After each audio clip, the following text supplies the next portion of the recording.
Yona, Yona,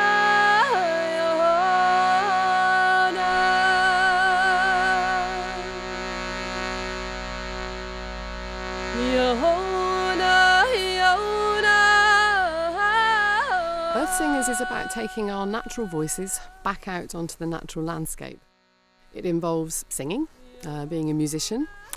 It involves nature awareness, shamanic practice, love of the planet. It's going to help us connect again to the environment in a very simple, effective but natural way. We've lost that connection. We've been taken inside through various reasons to sing inside. And I think that many of us are aware of the need to do something at the moment for the planet, and I think actually going outside and connecting with the land that you live on in a very direct way through singing can be immensely helpful. If we look at Indigenous cultures all over the world, they've got music as a central part of their existence, really. Seasonal situations, daily situations, music's right there in the centre. And it allows them to access a spiritual aspect to their daily life as well as a practical aspect. And often those cultures actually sing directly the energy of something rather than about it. It's not about entertainment, it's actually about singing directly. So they may sing, for instance, the energy of the animal that they wish to hunt, or they might sing for rain, or they may sing to welcome in a new person into the tribe. So there's lots of examples where they're actually connecting directly with an energy.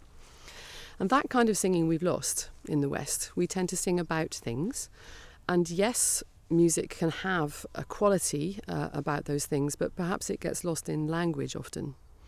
So Earth Singers is about coming back to singing things in a very direct way and connecting us to our environment again.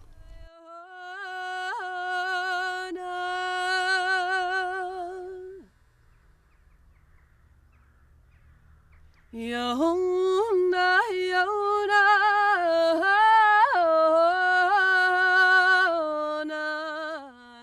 All sound has healing properties. If we look at the ancient Sanskrit system, which is thousands of years old, probably the oldest kind of academic music system we've got, then those original scholars, they realised the healing power of different vowel sounds, etc.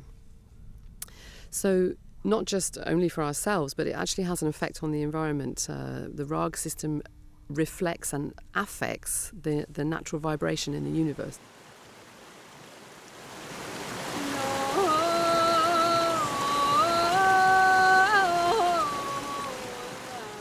Well, we've lost our songs because we've been invaded so many times and we don't have a direct relationship with the land in the way that perhaps Indigenous cultures do.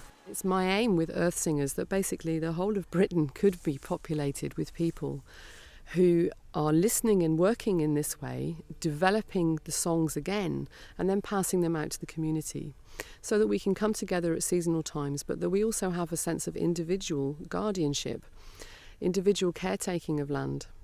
So that we have people looking out for the land and being responsible for it in a way which we haven't had now for millennia, really. Directly connected to the water sources, to the stones, to the trees, to the crops, to the animals, etc. We can tune into those things very directly and sing them.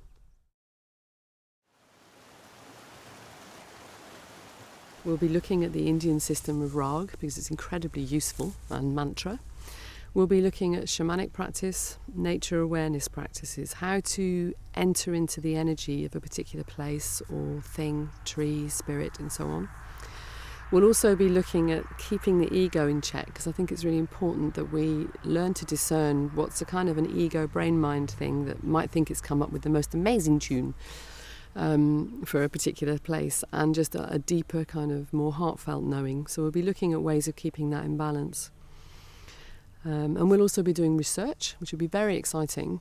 Basically, there are going to be as many different types of Earth Singers as there are people doing the course, because we've each got our own unique strength. And I want to bring that out in people. I want to make sure that people can sing well, that they are quickly able to tune into a landscape, that they then take care of their own landscapes. And that's going to be very interesting. And then doing research into maybe the history of songs that already exist in the area and seeing how true they feel for now, reinventing new ones, bringing ceremonies together on the land. So lots to do, basically. And in the second year of the course, which is an optional second year, I'd like to bring on a teacher facilitation part, so that those people that have really developed those skills for themselves can actually then go out into the community and keep the work going. And the introductory weekend begins in February at Embercombe, which is a wonderful place in Devon near Exeter.